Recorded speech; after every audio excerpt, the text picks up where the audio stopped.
WNST. It's House in Baltimore and Baltimore Positive. We are positively into the holiday season. We're having crab cakes for Thanksgiving. We're going to be at Pappas up in Cockeysville on Friday. I'll be giving away the Maryland Lottery scratch-off tickets. I had a $50 winner 2 weeks ago up at Greenmount Station. Also brought to you by our friends at Window Nation, 866-90Nation, as well as our pals at Goodwill and Goodwill Industries, where my wife and I are rolling our sleeves up on Wednesday. You can be a part of it if you wish. If you want to volunteer and help feed some less fortunate folks, next Wednesday, the 23rd, downtown at the Convention Center, toss me a note, ness@baltimorepositive.com. Also, shout out to our friends at Wise Markets for providing those turkeys for the breakfast and lunch and dinner that we're going to be serving next Wednesday down there. It is football season. We've done a lot of politics around here. We've done a lot of law around here. I'm going to take a little bit of a dive into a topic that I skirt about, I joke about, I throw some arrows out, but this guy is one of the big experts in the legal space on all things Dan Snyder. He has been following this from the beginning. We welcome him in. He is a Florida-based attorney. He goes by Wallach Legal out on Twitter. He is Daniel Wallach. I call him Dan from time to time, and we've become friends over the course of all of this through legal issues. And there's always a legal issue in the NFL, right, Dan? I mean, there's always somebody screwing somebody or something that's going on, whether it's Deflategate or on the field, off the field. But nothing more tawdry and awful than the other owners looking the other way on the misdeeds and deeds of Dan Snyder. And I think we all wonder, and the football team's 38 miles away here in Baltimore, when is the end? Is the end near? Adam Schefter says the end's near. I don't know that you agree with that. Well, I think we were on a kind of an expedited path to Jim Irsay maybe taking the next step and saying we're gonna hold this disciplinary process and force him to sell his team. And then within a matter of days, Dan Snyder has taken control of the timing of the sale, and you haven't heard anything from the National Football League regarding this NFL constitution and bylaws and the trial that they were going to have. Dan Snyder has effectively stunted the momentum of the movement to strip him of his team, because now he's going to take it under advisement with Bank of America, and who knows where this ends up. I mean, Adam Schefter may have, some sources. There's a lot of speculation, but Dan Snyder has not definitively ruled out the prospect of only selling a minority interest in the franchise. He has not made a declarative statement that we're all in, we're selling the whole thing, no looking back. And I wonder whether the silence emanating from the league office over the last couple of weeks was really the end game for Dan Snyder, because now he's bought himself a lot of time and he's taken over control of the timing of whether and to what extent he sells. When, if you remember, right before that Bank of America announcement, all the attention, the spotlight was on Jim Irsay's, just incredible declaration that he made at the NFL owners' fall meeting in New York. And there hasn't been any follow-up for that because Snyder has effectively changed the narrative. Well, when it happened, when that narrative changed, I was just looking for my tweet. I tweeted, first off, he's a liar. I mean, he is a serially dishonest human being. I don't think there's any, and clearly he has very, very little conscience. Yeah, okay, fair enough. He has very little conscience about any of this, right? So the notion that announcement was made, I'm like, who announces their intention to sell the team if they really mean it? Like, I wasn't buying it. I thought it was a smokescreen. And now 2 weeks later, you're telling me, well, of course it was a smokescreen, because 2 weeks later, the team's not sold. And the reporters that work for the league, and Adam Schefter works for the league. I mean, he does. I mean, they all do. I know that as a guy that doesn't have a credential anymore after 26 years, that I wasn't willing to play that game. But Adam Schefter's a league mouthpiece at this point. All the reporters are. But who's the mouthpiece of Snyder, and what is the real pressure on him? Like, what's the remedy for Roger Goodell and these owners to come in and say, you don't have it anymore? Now, Richardson got out, the situation in the Clippers a couple of years ago, and Ballmer taking over. But the hostile part of this, that Dan Snyder, everyone always thought, he will be a cornered cage dog. He will be hostile legally. He's been hostile to everybody else. Why hasn't the league, what's the legal reason that they can't come in and just clean him out and sell it and give him the money?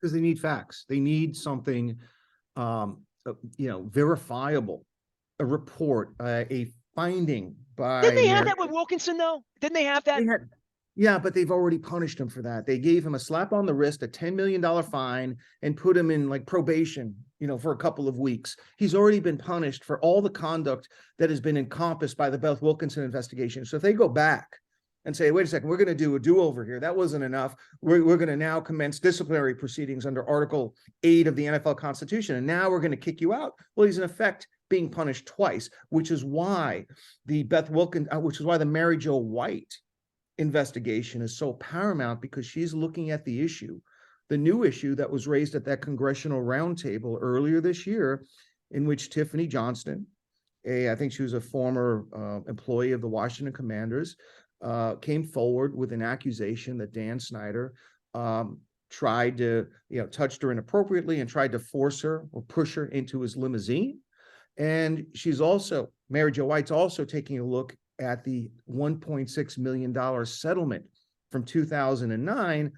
All of this is against the backdrop of accusations that Snyder and his lawyers have been harassing and intimidating witnesses, because by virtue of having an active role in the Beth Wilkinson investigation, Snyder knew who all the accusing witnesses and all the potential witnesses were, and he sicked his lawyers on them, allegedly, to chill them out of testifying. And I think those three issues, the two allegations of direct sexual misconduct by Snyder, as well as witness intimidation. I mean, for a lawyer, there's nothing, obviously sexual misconduct is bad, horrible, but obstruction of justice, has a very specific meaning to me as a lawyer. And I think an attorney who's a former federal prosecutor like Mary Jo White is gonna basically throw the book at him if there's any merit behind these accusations that they showed up at his private investigators showed up unannounced at all hours of the day and night at various witnesses' homes and put pressure on them and intimidated them and basically chilled them out of testifying. So I think the NFL is waiting for that shoe to drop, which could happen at any time between now and whenever. The league has announced that this investigation is going forward. So I think what the NFL is waiting for is something else, something that they could hang their hat on other than what took place under the watch of Beth Wilkinson. They need Mary Jo White to come forward to corroborate these other accusations. Maybe the House Oversight Committee, which is really going to be defunct very soon by virtue of the change in power in the House of Representatives from the Democratic Party to the Republican Party. Carolyn Maloney, the chairwoman of the House Oversight Committee, is on her way out. She lost her re-election bid because she got redistricted. Her report, which is going to encompass 11 hours of deposition testimony of Dan Snyder. Remember when he went on his magical mystery yacht tour throughout the Mediterranean? They finally nailed him in Israel and took his deposition for 11 hours. The House Oversight Committee is going to release its report at some point between now and the end of the year. So I think for the NFL's, for them to be in the best possible position to have the high ground legally, they need to wait for something new, something that's a finding, something that represents actual facts rather than innuendo, before throwing the book at them. Although I feel that there's enough in the record currently for the NFL to take action, which worries me that the league has protected Dan Snyder before, Nestor. I mean, 2 years ago, the folly of this Wilkinson investigation. Yeah, I was going to ask you about that. I mean, oral reports, verbal, what are we in a speech class? I mean, like few cards where she gave her report orally, like she's in fourth grade. And no, don't write it down. Don't write it down. Just why would give it she to agree to that as a legal person? How can that be ethical? Well, because the client is the NFL, and they entered into a common interest agreement with the Washington Commanders. They're the clients. They can dictate the scope of the investigation and whether they want to report or not. And by contrast, you remember that's not a real investigation if there's no report. No, it's a real investigation, but it got whitewashed. She did a real investigation, but they kneecapped her and said, despite doing a year's worth of investigation and dozens or maybe even hundreds of witnesses, now we don't want you to reduce your findings to writing. We want to bury it. Okay. And they can't subpoena her for the truth. Oh, because she's her client, it's going to be protected by Client the privilege. attorney-client privilege, Right. which is a problem. And remember, the NBA, when they investigated Robert Sarver, they put the law firm's full report on the internet. They said to review the entire report, click here. Adam Silver did that for Robert Sarver, which when you look at how the NFL is slowing it down with Dan Snyder and basically putting it on a very slow pace. The NBA took quick action with Donald Sterling 8 years ago. His racist comment led within 48 hours to a lifetime ban imposed by NBA Commissioner Adam Silver. And he got stripped of his team through a probate court proceeding that the NBA aided and abetted. And this all took place within a couple of months. Same thing with Bruce Levinson and the Atlanta Hawks. He voluntarily sold his interest in the Hawks once, racist comments or racially tinged comments attributable to him were known. Same thing with Jerry Richardson and his alleged misconduct. In every instance, with the exception of Dan Snyder, there was expedited relief. The owner was just gone as quickly as the league wanted. Why is Dan Snyder an exception? And I go back to that ESPN investigative report from Seth Wickersham, Don Van Natta Jr., and Tisha Thompson that he has a lot of dirt on various league owners and on the NFL commissioner. That's the only possible explanation for why the league is allowing Dan Snyder to take control over this process, unless he has made promises behind closed doors that he is, in fact, selling the entire team, but he hasn't made that statement yet. Well, Dan Wallach is here. He is Wallach Legal. You can follow him out on Twitter, and he does it out of the state of Florida, all over the country, all over the world, really following this particular case. And for the Wilkinson thing and whatever dirt that was there and the punishment, at that point, in your heart of hearts, do you believe it was about them taking care of each other with the owners, or that they knew he had dirt? I mean, it seemed to me that Jim Irsay's pronouncement, I don't care what his dirt is, we need him out of our club, right? That Goodell doesn't agree with that, and potentially Jerry Jones didn't agree with that at the point. And Jerry Jones and Goodell are probably the guys in the middle of this that Snyder has a dossier on to some point to try to embarrass them in some way. But the notion that they were taking care of each other 2 years ago seems to me to be not what the big guys would want to do, that they would want their house more in order than to allow Daniel Snyder to have you and I talking about this in the middle of the season. I mean, it's a pox on the league. It really is. Yeah, but it's not. It's easy for Jim Irsay to take this on because there's no dirt on him. He's not in the position that Roger. There's plenty of dirt on Jim Irsay, by the way. Yeah, I mean, there's plenty of dirt, but we all know it, right?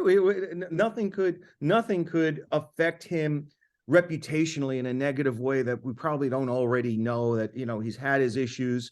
Certainly, I live in Baltimore, Dan. His name's Irsay. Enough said. Well, ironically, I don't know if you know this little Baltimore Colts trivia. Okay. I live about 150 yards away from where Carol Rosenblum drowned. Oh my. Okay. Carol Rosenblum, the former owner. Well, and I remember that there are still conspiracy theorists that believe that wasn't accidental. Right, 50 years later, he's in debt with gamblers. He drowned mysteriously in Golden Beach. We're going off off. Well, that's how Irsay got here. Literally, everybody here knows that, right? The trading of the franchises. That's right. And by all measure, Carol Rosenblum's son should have inherited the franchise. And there was this big battle, right, between Georgia Rosenblum and he left the team to his wife, and the son got pushed out, and maybe the history of the Baltimore Colts would have been vastly different. Oh, there's no doubt about that. So for the Washington football franchise and where they are, Snyder comes out and says, I'm considering selling. I'm getting a bank. And the heat goes away to some degree, right? Like, what would turn the heat up here for the league other than a new finding? If that's what they're hanging their hat on, is somebody coming forward and saying he raped me or I don't know what else they could come forth with, that they wouldn't have enough evidence just with the cheerleaders alone and the way he's conducted himself, to your point, intimidating witnesses. Right. I think the witness intimidation is already a matter of public record, because the league could interview the accusers, and But Mary Jo White is doing that, and Mary Jo White is going to have her own. There are at least five active investigations that I know of, any one of which could be the trigger for the National Football League taking action under its constitution and bylaws to force him out of the league. We have Mary Jo White's investigative report, which is covering a very wide portfolio of issues of sexual misconduct, financial irregularities, regarding allegedly shortchanging visiting teams of their ticket revenues, not returning security deposits to season ticket holders, witness intimidation and tampering. You've got the House Oversight Committee. You have this new lawsuit from DC Attorney General Paul Racine. And if that ever goes into discovery with depositions and Roger Goodell and Dan Snyder further being subjected to scrutiny under oath, that could be a triggering event as well. And then you have the U.S. Attorney's Office for the Eastern District of Virginia taking a look at more financial irregularities. The Attorney Generals of both D.C. and Virginia looking at the same issues. We have basically, this is like a Chinese restaurant. Instead of column A, column B, you have column A, column B, column C, D, and E, and any one of which could serve as a triggering event for either the commissioner or any member of the executive committee referring charges against Dan Snyder under Section 8.13 of the NFL Constitution to recommend charges to bring the case. You only need one owner or one commissioner. And Jim Irsay has already essentially laid his cards on the table. He's going to be that owner if he wants to be. But I think to act in a vacuum before there are any new facts might give Dan Snyder the upper hand legally, that he's being unfairly targeted, that the other owners are colluding against him, and that this is an arbitrary and capricious, show trial. So if the league is getting good legal advice from its counsel, Paul, Weiss, Rifkin, Wharton, and Garrison, one of the best law firms in the country, as I would advise the National Football League and the owners, this is not the right time. Get all your ducks in a row. As long as you have facts, the law is going to be on your side. And as a private association, as a private organization, your decision making, your internal disciplinary decision making, is going to be impervious to judicial review as long as you follow your own rules and you have a factual predicate to support your findings. And I think at this point in the process, they may not have enough of a factual predicate unless and until those other reports and other investigations wrap up. Because Beth Wilkinson, that ship has sailed. He's already been punished. In the law, we have a concept known as double jeopardy. He's already been punished for that conduct, covering a 20-year time frame of a toxic workplace environment within the Washington Commanders. The time for the league to have nailed him to the cross was in 2020. And now their best hope for the makeup call, the O.J. Simpson makeup call, is to have these new allegations potentially lead to a finding that he's culpable. Because you can't base it on the old allegations, because that's already been sentenced. You need something new. And I think Mary Jo White will probably be the catalyst for the commencement of new charges, as long as the league is being honest, which never a guarantee of that. But if the league is inclined to go forward with the Mary Jo White investigation, if she comes out and concludes that he engaged in these inappropriate actions and assaulted one or two women, and that there was some sexual misconduct and witness intimidation, the league is going to have no choice here. Can he go to jail? Statute of limitations on some of these offenses have long since passed. I know that there is a tolling for statutes of limitations on certain sexual offenses, but these were in the public domain. There was a settlement agreement. There was a 2009 incident that occurred on an airplane, I think on the Commanders or Dan Snyder's private plane. Something happened there, and Snyder and the accuser entered into a settlement agreement.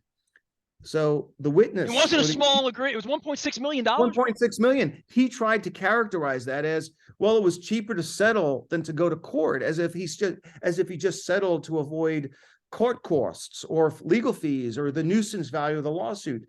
$1.6 million speaks for itself.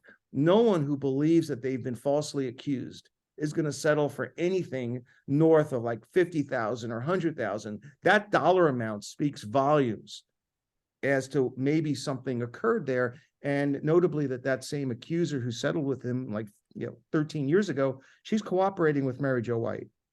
And Mary Jo White has interviewed her, and that incident could end up being the linchpin of Mary Jo White's recommendation or finding that Dan Snyder engaged in this sexual misconduct. The problem, however, is the league knew about it. The league knew about this years ago. They knew about it in 2020 when they worked with Beth Wilkinson. So could Snyder come up with a defense or a good case in court that he's being targeted and that the league is being arbitrary and capricious by stripping him of his team for conduct that occurred 13 years ago, that the league already knew about long ago, and that Beth Wilkinson looked at within the purview of her investigation?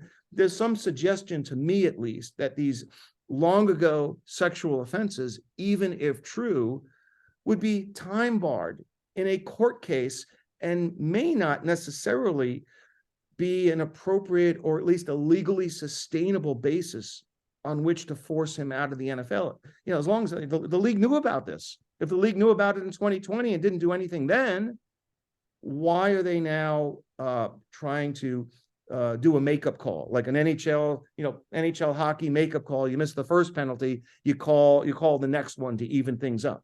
So there's a real issue here for me in terms of, I believe the league should move forward and basically expel him. But the more contemporary misconduct, I think, is the lower hanging fruit. And while sexual misconduct and sexual assault is pernicious and something that, I'm glad he's getting his comeuppance in the court of public opinion. But I think the witness tampering, the witness intimidation, that's much more recent.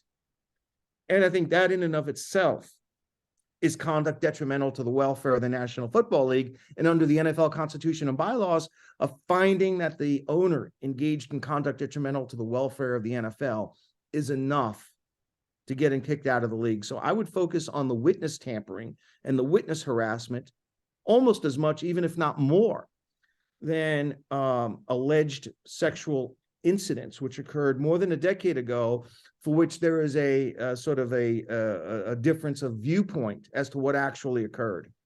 Billionaire criminal activity. That's what we're discussing here today. Dan Wallach is my guest. He is Wallach Legal. You can find him out on the interweb, covering all things legal and sports. So, real sports legal expert. But this Dan Snyder thing is certainly caught. It's not every day that you see this. This is not a garden variety. Not even Sterling or Richardson or these things where these guys just are like, all right, I've had enough. I'm out. I don't want to be that public. Snyder seems to eat this up to some degree. Still coming to games.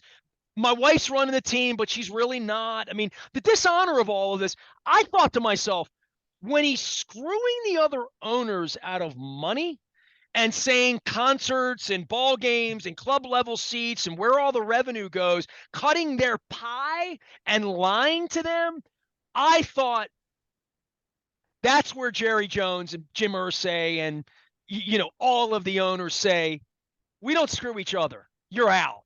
Yeah, that would be the end. You're stealing from us, you're out. And Racine's is on that pathway down in D.C., correct? His focus is not, well, he has two different, I guess, cases. He has the lawsuit that he brought, which is a unfair consumer practices lawsuit, which seeks to represent the consumers of the District of Columbia, and the underlying misconduct are not the financial irregularities, but it's the misrepresentations and omissions by Snyder, the Commanders, the NFL, and Roger Goodell about the Wilkinson investigation and about the role that Snyder and other members of the executive team of the Commanders played in creating this toxic workplace environment. They're trying to transform. I think the Attorney General is trying to take this workplace stuff and transform it into an unfair and deceptive trade practices civil lawsuit tied around the sale of goods to consumers in the district. I mean, the classic case of unfair and deceptive trade practices is when you make false representations about the product that you're selling to the public, right? So if you claim that a particular product has these great benefits and it's all a lie, well, that's an unfair and deceptive trade practice arising out of the sale of consumer goods or services. Racine is trying to make that kind of case here, not based on any misrepresentations about the product that's being sold, but on but more on corporate malfeasance that occurs untethered to the actual sale of the product. I mean, it just can't be that fostering a toxic workplace environment constitutes an actionable, unfair trade practice to the person who buys tickets to a game. And I think that theory is not going to hold up in the long run when it gets to the DC Court of Appeals. But the value of that lawsuit may be simply applying the pressure to the National Football League, putting even more momentum behind the movement to get Dan Snyder to sell the team, and then potentially surviving the lawsuit long enough, overcoming the expected motion to dismiss that the league is going to file, soon enough. If Racine can get by that motion to dismiss, and he probably will, he'll have carte blanche to take discovery and depositions and request investigative documents and put the league and Snyder and the Commanders in a position where they've got to make a tactical decision. Do we want to proceed and expose ourselves in the court of public opinion as well as a court of law? Well, this is the John Gruden situation, right? Is that when these things happen, many folks think the Gruden situation leads back to Dan Snyder slipping some information out the side door on emails, right? Yeah, well, that was the implication in the ESPN report, that Snyder was the agent that fed all this information to the league office. And it was to get at Bruce Allen, right? It wasn't even to get at Gruden. It was Bruce Allen. He was jealous of Bruce Allen. The other owners just loved Bruce Allen. And Dan Snyder became very jealous of Allen's popularity among other league owners. He was a very celebrated, he was in the club, whereas Dan Snyder was reviled. But Racine caught a break here in this lawsuit. The judge who was assigned to the case, her name is Heidi Pasachow. I'm not sure anybody has ever heard of her in your radio media market, but she has a track record of always allowing these types of consumer practice claims to get past a motion to dismiss, because the standard for pleading a civil claim in the District of Columbia, it's very easy. You just have to make a short and plain statement of the alleged facts. And this statute is a remedial statute that's intended for the protection of consumers in the district. And as a result of that remedial purpose, it's construed very broadly.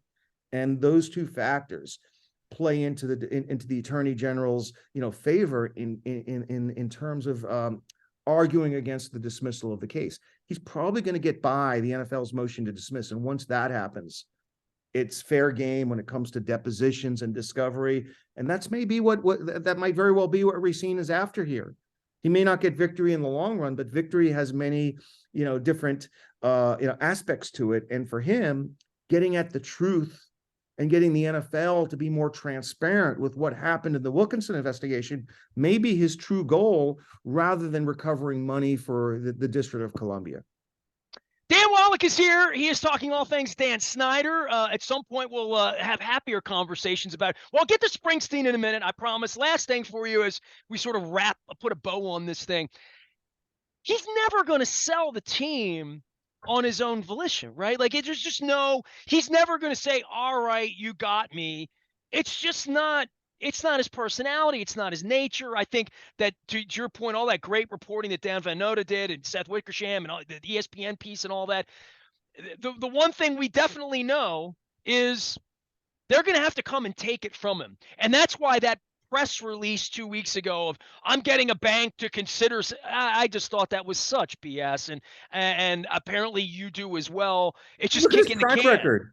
Look at his track record. Look at the league's track record. If it was Wellington Mara that made a statement like that, well, I guess I would believe it. But Dan Snyder has sued everybody under the sun, has gone after his partners, has used the courts, has fought whether or not he's ever cornered. He has unhesitatingly used the court system to fight back against every person who's ever allegedly done him wrong. And I don't see him selling so voluntarily. A normal person would take $7 billion from Jeff Bezos and ride out into the sun. But his identity is bundled up in his ownership of the Washington Commanders. You have to remember, he was a fan of the team and idolized the team. And this is not somebody who had that long of a record of success and acclaim in the business world. People like Jerry Jones, Jerry Richardson, I mean, they were titans of industry, and they were successes for a long period of time. Dan Snyder got the team at age 34.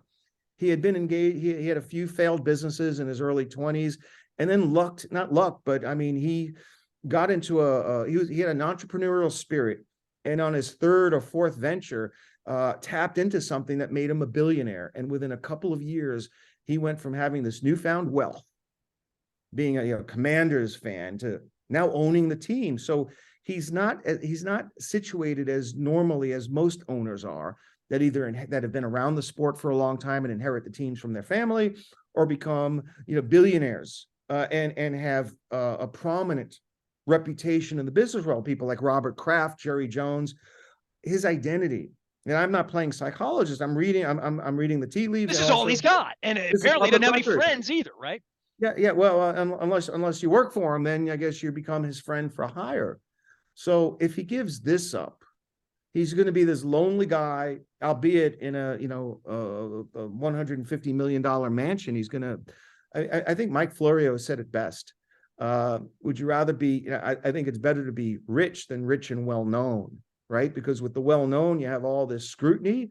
And Dan Snyder, I think, got into something that ended up being much bigger than he ever anticipated it would be. He thought he would be a successful owner, be a hero to his fans. They're winning right now. They're winning. Yet there's been no stunting of the momentum. And I use that word. The public will never change their view around Dan Snyder, even if he wins the Super Bowl. Even as unlikely as that is, I think in the DC area, in that entire district, his reputation and the regard that disregard that he's held in will never change. No amount of winning, no luck in the draft will ever change that. And I think that's the biggest misconception that he has, that winning will cure all ills, getting a franchise quarterback will remedy it, getting a new stadium would have solved his problems with the owners. He thought that for sure, right? Yeah, but how can you fail to get public funding on a new stadium when you have 3 jurisdictions competing against one another, and public funding for stadiums is sort of like a commonplace? Buffalo Bills got public funding from New York for almost a full $1 billion when other states weren't even in the bidding process. It was just the mere, sort of the suggestion that the Bills could relocate. Here, you had Virginia, you had Maryland, you had the District of Columbia, three jurisdictions that were bona fide contenders to land the Commanders. I'm sorry I said the Redskins. And it got so bad. How much of a loser could this guy possibly be, that he had bills that were approved by the state senator in Virginia and by the House of Representatives? You had 2 different chambers of the state legislature approve funding. And then when it went to a conference committee, it fell apart because constituents started to call into these lawmakers and said, if you give any money to Dan Snyder, I'm going to vote you out of office. You ever met Dan Snyder? No, have you? Yes. Here's my. Well, he did my show. I found the tape of him on my show when I was syndicated back at the turn of the century. It's only like an 8-minute conversation. I have it. I haven't ever really listened to it, but I have identified I have it. So I didn't. I mean, I've had so many. I've been doing this 31 years. And when I was syndicated, I've had all sorts of people on the show. Sometimes I forget that I've had them on until somebody shows me a picture. About 10 years ago, it was before my wife was sick, so it was 10 years ago. Marvin Lewis and I are very close, and I go to the NFL owners meetings. I've been going for 18 years now, right? So I've been to the Biltmore and the thing they do in Orlando, and the thing they do in Boca, and the thing that they do with the Breakers. I'm at that event every year. It's about 10 years ago, and Marvin and I are drinking buddies, and Mike Pereira was with us at the time. He was the head of officials. I know Mike and his wife well. And there were 6 of us, and we were just having cocktails at the bar. Trying to think if this was, I think it was at the Breakers, but I could be wrong about that. I'm pretty sure. he came into the circle with his wife, and Marvin knows him. Marvin worked for him, right, as a defensive coordinator for 5 minutes 20 years ago, before he got the Cincinnati job when he left Baltimore. And Marvin knew him, and he welcomed him in, and he introduced Snyder to me. And he says, "Oh, this is my friend Nestor. He does sports media up in Baltimore. He owns a radio station." And Snyder says to me, matter of fact, he's wearing his little cardigan sweater. He's like, "Oh, yeah, radio station. I have 5. You want to buy one?" It's the first thing he said to me. This is when he had his red zebra mistake, with the radio stations and all that. So he sat on the couch and talked for 10, 15 minutes. I don't really remember much about it, other than the obvious arrogance. He's not a normal guy. You know what I mean? He doesn't come into a conversation, "Hey, how are you? What's going? Nice to meet you." He's not.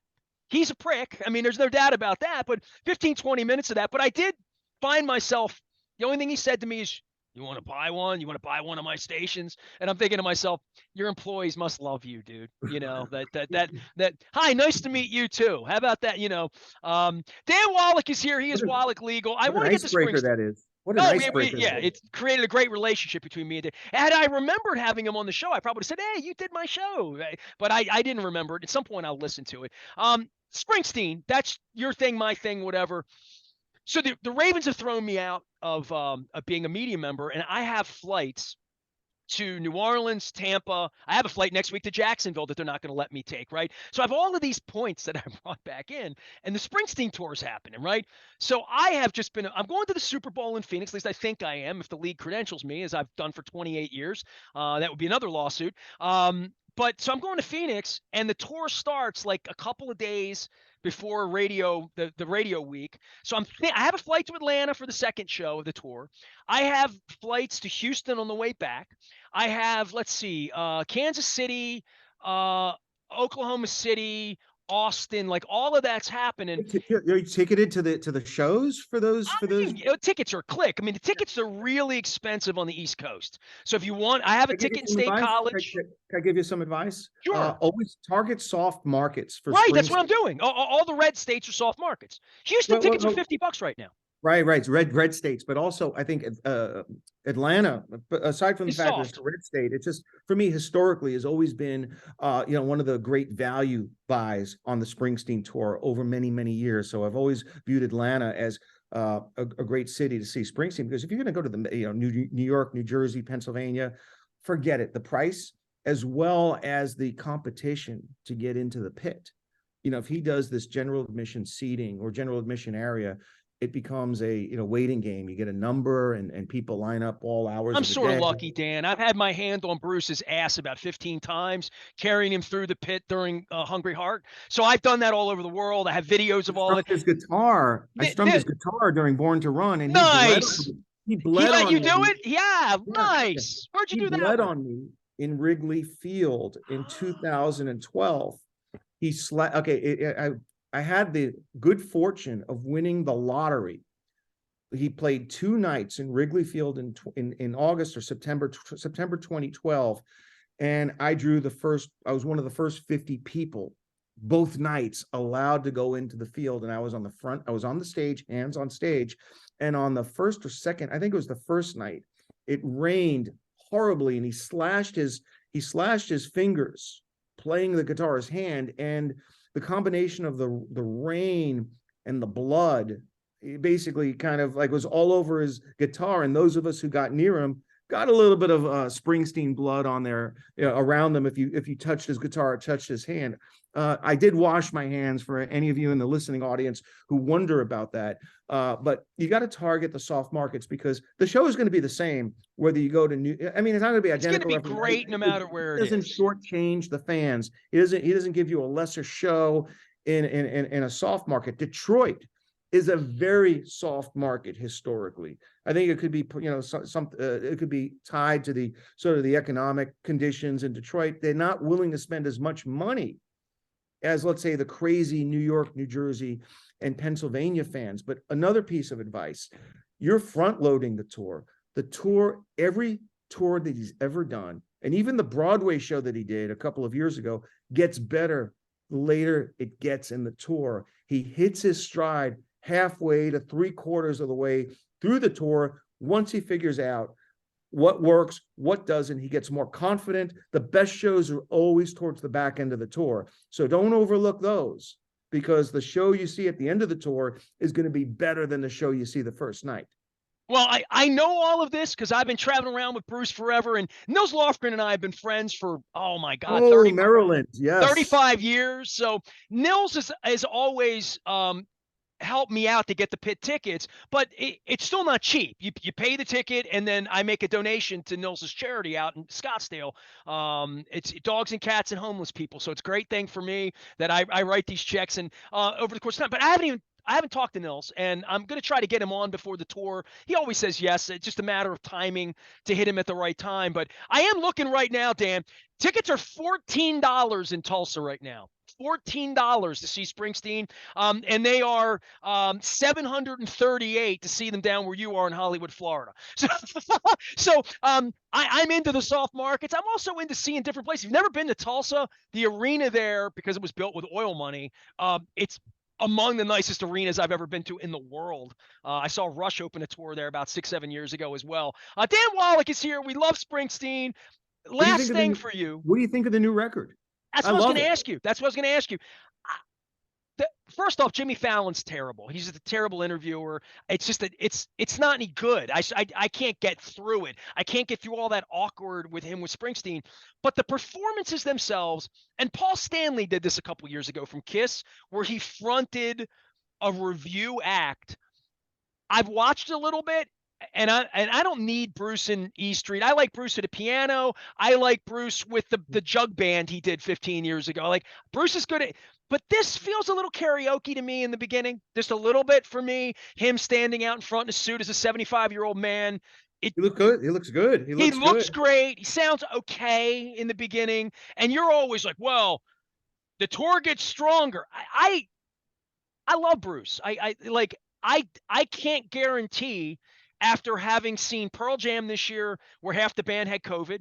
I've seen John Mayer this year where the whole band had COVID and he had to kind of come out and just strum the guitar, that I'm going to go early in the tour just to make sure I get there, because I don't want to tempt my fate or Bruce's fate that we're guaranteed, because he's playing Baltimore, right?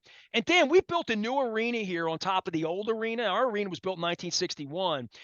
Bruce doesn't get here until April the 7th.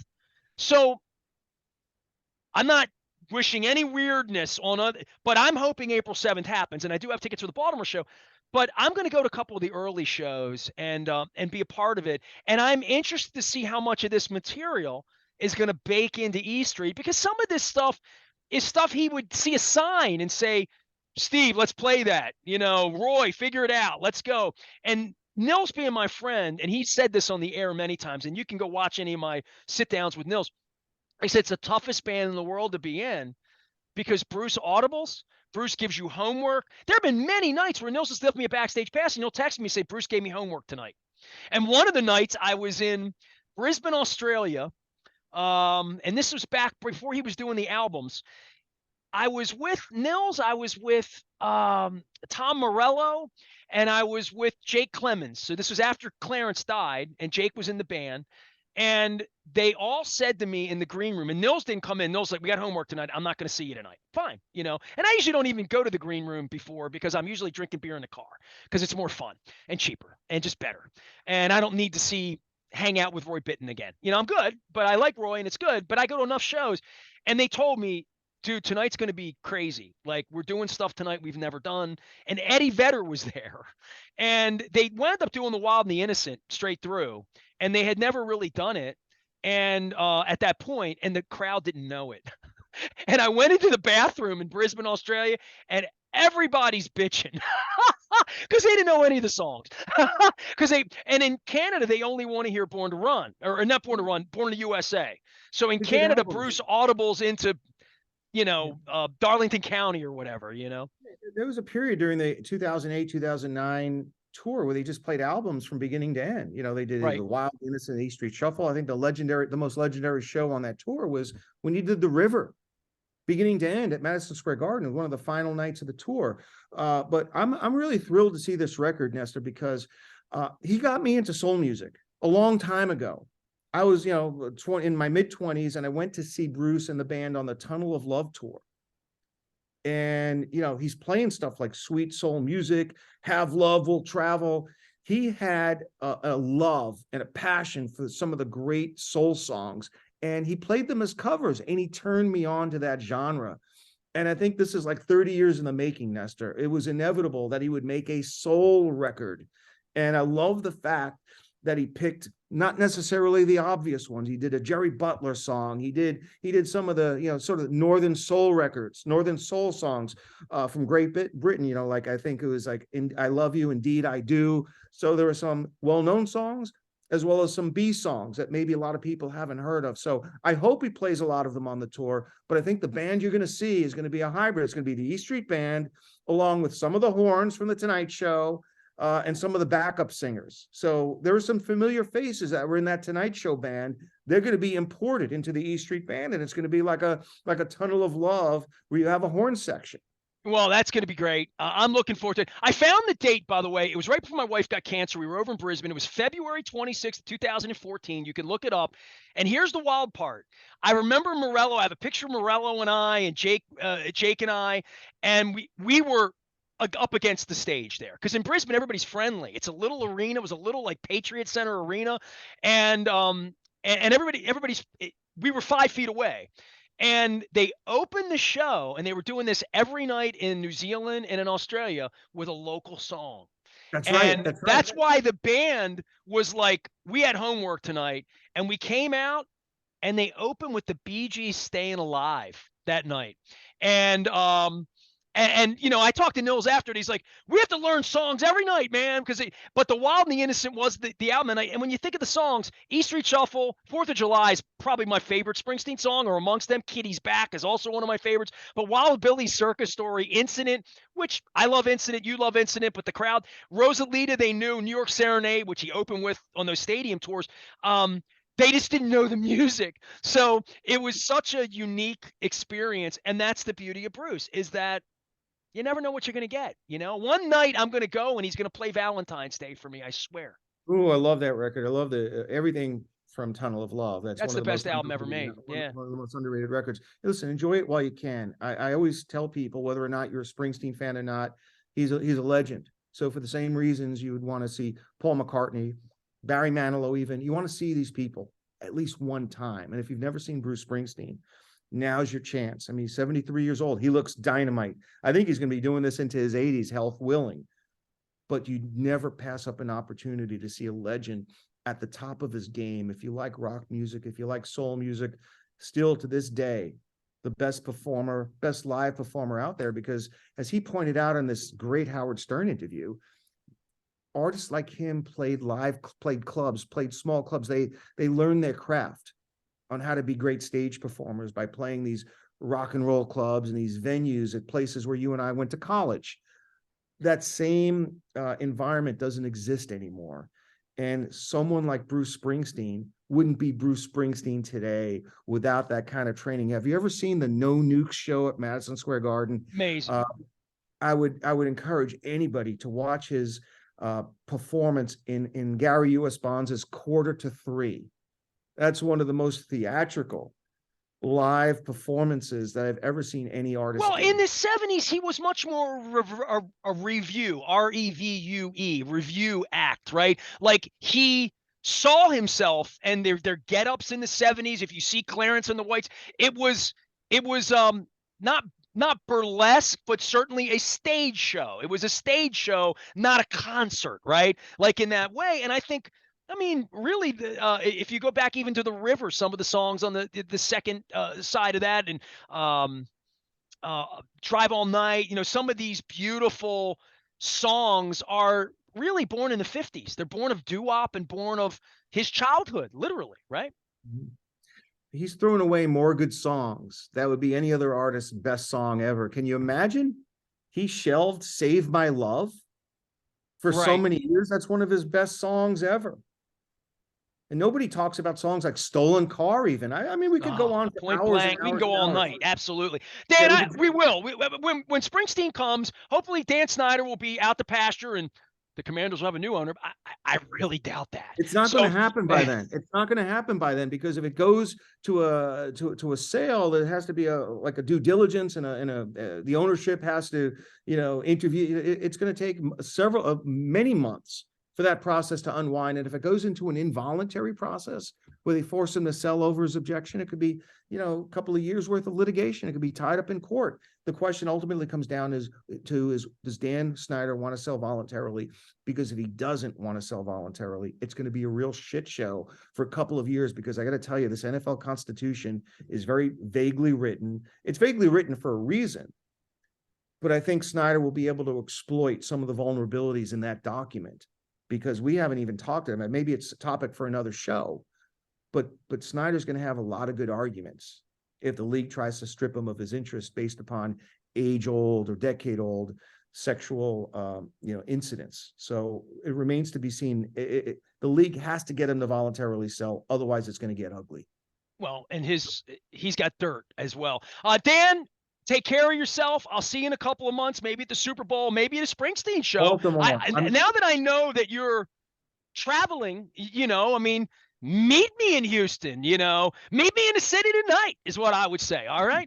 Meet you in Baltimore, and I'm being legit about that. Baltimore is the ideally timed show for me. So let's talk off camera. I will make my first ever appearance in Baltimore, because it's going to line up with my availability. So many of the other shows are going to be tough for me to get to. Yeah, you better bring $500, Wallach, because it ain't going to be cheap getting into the CFG Bank Arena. Well, I think I know somebody who knows Nils Lofgren, so maybe. We're going to play that angle, are we? All right. Well, we'll see what goes on. Dan Wallach can be followed at Wallach Legal. I hope you do. And take care of yourself and your family. We'll see you soon, okay? Thank you very much, Nestor. It's a pleasure as always. Always. Dan Wallach joining us here. Wallach Legal. Find him. You can find me out at Pappas on Friday. We're doing the Maryland Crab Cake Tour presented by the Maryland Lottery in conjunction with our friends at Goodwill and Window Nation. Reminder again, we're going to be serving some less fortunate folks who need a Thanksgiving dinner. We're all talking about what kind of pie we're going to have and what our stuffing and our gravy and all that. On Wednesday, my wife and I are going to roll our sleeves up with our friends at Goodwill in conjunction with our friends at Wise Markets, providing those turkeys down at the convention center. If you want to participate, Ness at BaltimorePositive.com finds me. And if you want to participate at Pappas with a great crab cake on Friday for the holidays, come on by and say hello. Mike Bordick will be with us. World Series champion. I've never met Adam Klarick. We're going to do that from Catonsville. He'll be out with us with his dad, Frank. We'll be talking about not Field of Dreams, League of Dreams, as well as David Steele, who's written a great book on race and culture and sports, and Dan Rodricks, who is putting together a beautiful one-man show 2 weeks from now downtown. So I'm going to talk to him about that and politics and the new government in Maryland and all that good stuff. I am Nestor. We are WNST, AM 1570, Towson, Baltimore, and we never stop talking Baltimore positive.